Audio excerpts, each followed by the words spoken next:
biasanya ya, umumnya untuk yang 12 PT ya, ini lebih mudah untuk slack. Jadi kesimpulannya, kalian tetap harus memiliki ya kedua buah tipe kunci ini ya.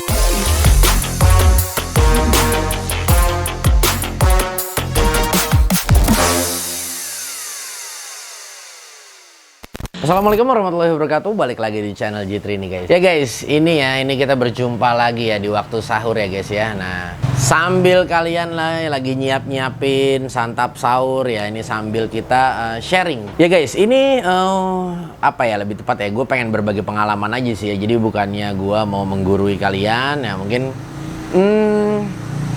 kalau nanti gue ngeguruin kalian nggak enak juga ya. Jadi lebih tepatnya ya gue ingin berbagi informasi aja. Mungkin ini pengalaman yang gue dapatkan ya selama ini, dan ilmu yang gue dapatkan selama ini ya, mungkin dari kalian ada yang belum tahu ya guys ya. Ya guys, ini di samping gue ya, ini udah ada satu buah ragum ya. Ini yang paling besar lah ragum, tapi bukan ragum yang gue mau bahas ya guys ya. Nah, ini ada satu buah ya. Ini ada dua buah. Ada dua buah kunci sok ya. Ini adalah dua buah kunci sok ya. Nah, ini size-nya di 24 ya guys ya. Nah, ini udah gue siapkan juga untuk bautnya, dan gue udah siapkan juga untuk gagang soknya ya guys ya. Nah, ya guys, apa sih yang kali ini yang akan gue mau bahas ya guys ya. Nah, yang kali ini yang gue akan mau bahas adalah tentang ya, bisa lo lihat di sini ya. Untuk kedua kunci sok ini ya memiliki perbedaan ya untuk bagian dalamnya ya guys ya. Bisa lo lihat di in-nya ya. Di sini memiliki perbedaan ya. Jelas ya? Ya. Apa yang gue mau bahas jadi gini guys. Di dalam biasanya kalau kita membeli kunci ya atau range ya, kita ingin membeli, nah itu ada 12 PT, ada 6 PT. Nah, jadi gini, apa sih bang yang dinamain 12 PT? Apa sih bang yang dinamain 6 PT ya? Nah, ini guys. Jadi kalau zaman dulu ya, zaman dulu itu belum ada untuk yang 12 PT. Selalu adanya 6 PT ya. 6 PT seperti ini ya. Ini sudutnya ya. Ini sesuai dengan bentuk memang kuncinya ya. Bentuk memang dari murnya ini sendiri ya. Mur baut udah pasti biasanya 6 PT ya. Bisa lo lihat ya. Dia 6 PT ya. Sama. Oke? Ya, bisa kelihatan jelas ya.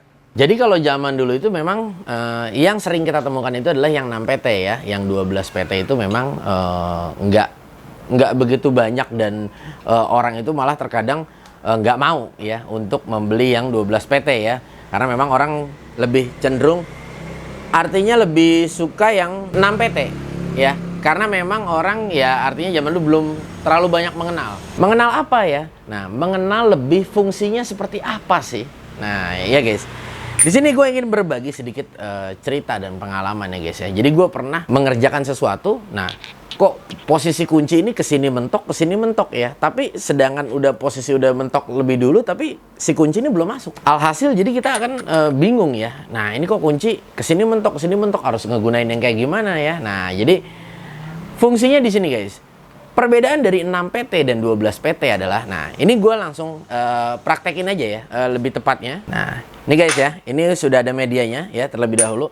Ini gue bahas untuk yang 6 PT ya. Ini gue menggunakan gagang sok supaya kalian bisa ngelihatnya jelas ya guys ya. Ini kita ambil untuk yang posisi, nah posisi lurus ya. Nah ini guys ya, ini 6 PT ya. Kita hitung 6 PT ya. Ini dia kita putar 360 derajat ya. Nah, dia menghasilkan berapa putaran? Nah, oke, kita lihat ya. 1, 2, 3, 4, 5, 6, 6. Nah, jadi 6 PT menghasilkan 6 putaran ya. Artinya 6 perputaran si sticknya ini ya. Ini sengaja gue berikan stick untuk hanya memberikan patokan. Nah, coba kita ganti dengan yang 12 PT ya guys ya. Nah, 12 PT sama kita putar 360 derajat ya. Nah, kita mulai dari sini ya. 12 PT ya. Nah, 1, 2, 3, 4, 5, 6, 7, 8, 9, 10, 11, 12 ya. Bisa lihat ya. Nah, ini bertemu lagi dengan posisi yang seperti tadi ya. Nah, berarti dia menghasilkan 12 putaran. Nah, guys, jika kalian bertanya, terus maksudnya apa, Bang? Ya. Terus maksudnya apa?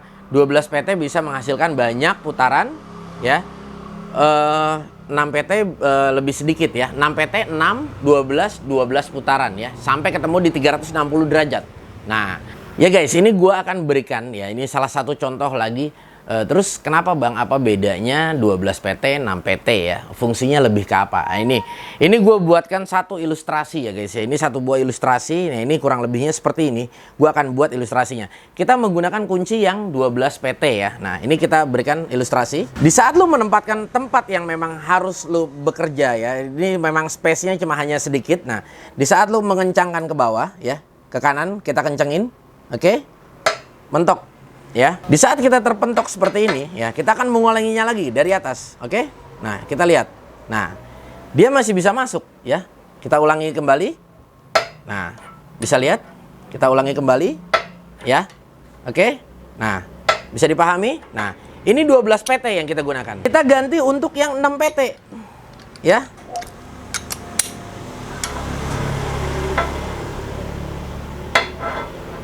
Bisa lihat bedanya. Ya, oke. Kalau misalkan kalian bilang, oke, Bang, apa namanya kita masukkan terlebih dahulu. Oke, kita masukin dulu, ya. Kita coba kencangin ke bawah. Oke, udah masuk ya. Nah, sedangkan ruangnya cuma hanya segini, ya. Nah, kita balikin lagi dia, nggak mau, guys ya. Jadi posisinya dia mentok.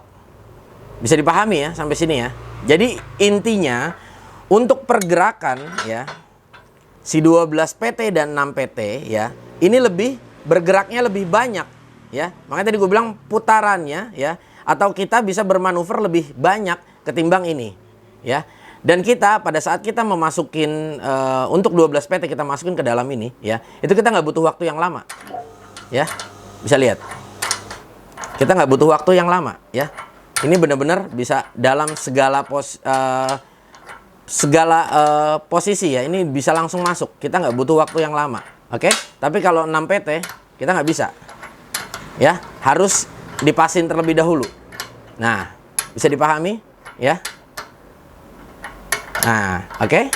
Nah, ya guys, jadi kesimpulannya 12 PT itu ya lebih manuvernya ya itu lebih banyak ya. Jadi untuk dalam pekerjaan kita yang kondisinya sempit, yang seperti tadi yang gue ilustrasikan seperti ini, tidak bisa bergeraknya, bermanuvernya tidak banyak, tidak seperti yang 12 PT. Nah, kalian pakai 6 PT pasti akan lebih sempit. Gue berikan satu contoh lagi. Oke, ini kita ilustrasikan dengan kunci ini ya. Ini 24 ya. Ini sama ya. Sama dengan 6 PT ya. Untuk pas ini sama. Bentuknya kurang lebih seperti 6 PT ya. Ruang geraknya sempit ya. Kita bermanuvernya agak sedikit sulit ya. Nah, bisa dipahami ya. Nah, ini sama untuk pasnya. Nah, tapi kenapa hampir semua ring selalu dibikin 12 PT seperti ini ya. Selalu ring dibikin 12 PT. Karena apa? Biar supaya dia bisa bermanuvernya lebih banyak ya. Ini sama ya, 12 PT ya. Nah, bermanuvernya lebih banyak. Oke, kesini bisa ya. Kesini bisa. Nah, mana lagi? Kesini bisa, mana lagi? Kesini bisa, ya. Jadi perbedaannya di situ, ya. Kita benar-benar bisa kalau untuk yang 12 PT itu manuvernya lebih banyak, ya. Bergeraknya lebih enak, lebih mudah, dan kita masukin kunci ini tidak terlalu lambat gitu. Karena dia banyak slotnya, ya. Tidak seperti 6 PT, nah agak sulit. Nah, tapi minornya adalah, ya. Gini guys. Yang jadi minor adalah untuk 12 PT ya. Biasanya ya, umumnya untuk yang 12 PT ya, ini lebih mudah untuk slack. Ya, lebih mudah untuk bisa membuat kuncinya yang slack, atau misalnya bautnya yang mudah slack, karena ini sedikit berbeda. Gue berikan contoh lagi. Kenapa gue bilang dia lebih agak sering gampang slack ya. Entah slack dari bisa membuat bautnya yang slack atau ininya yang slack. Nah, ini guys ya. Nah, kita bisa lihat ya dari sini ya. Mungkin bisa kelihatan di kamera detail jelas. Untuk yang 6 PT-nya lebih banyak. Ya, bisa lihat ya. Di sini lebih banyak. Oke? daya cengkramnya lebih bagus ya ketimbang yang 12 PT. Jadi yang 12 PT itu mencengkramnya lebih sedikit. Ya guys, jadi itulah kekurangan dan kelebihan ya dari 6 PT dan 12 PT ya. Nah, tapi kalian nggak bisa bicara, Bang, berarti kalau gitu gua nggak usah pakai yang 12 PT karena kurang kuat. Nggak bisa juga. Tetap kalian harus membutuhkan kunci juga untuk yang 12 PT. Karena apa? Ada bagian-bagian yang tertentu kita untuk membutuhkan kunci-kunci yang 12 PT seperti ini. Ya kalau posisi kayak gitu susah, tambahin aja extension, tambahin shocknya, extensionnya. Bisa, tapi kan kita tergantung lihat dulu posisinya seperti apa ya. Posisi persisnya yang di saat di lapangan itu seperti apa. Terkadang makanya tadi gue bilang, gue cuma hanya memberikan lo satu buah ilustrasi ya. Jadi tidak persisnya seperti ini. Nah, tapi karena banyak kondisi yang memang kita membutuhkan kunci-kunci yang artinya juga seperti ini. Orang membuat 12 PT ini pasti ada something wrong ya. Nggak mungkin ya. Ada sesuatu yang memang salah gitu loh. Artinya salah ini dalam, salah pengertian di sini. Oh iya, sepertinya kalau kita mendesain mesin seperti ini, kita membutuhkan kunci yang seperti ini. Nah, itu pasti akan ada sesuatu ya. Kenapa produsen kunci mengeluarkan yang 12 PT. Nah, iya guys ya. Jadi kesimpulannya, kalian tetap harus memiliki ya kedua buah tipe kunci ini ya. Seperti halnya kalian beli kunci ring pas ya. Ini sebenarnya udah ada di sini. Ya. Ini bisa kita anggap pasnya seperti 6 PT dan ringnya kita anggap seperti 12 PT ya. Makanya pergerakan untuk ringnya lebih enak ya. Nah, karena dia 12 PT. Nah, ya guys ya. Jadi terkadang kita secara tidak langsung bisa membuat kunci itu slack dengan sendirinya. Kenapa? Karena gini. Terkadang ada beberapa orang yang menggunakan kunci ini ya. Menggunakan kunci ya. Itu artinya tidak memasuk penuh. Ya, tidak masuk penuh. Nah, kalian sudah tarik yang kencang atau posisinya miring seperti ini. Bisa lihat ini miring ya. Bisa lihat ya. Nah, ini miring. Ya, kalian udah tarik sekuat tenaga atau ngendorin sekuat tenaga, alhasil meleset.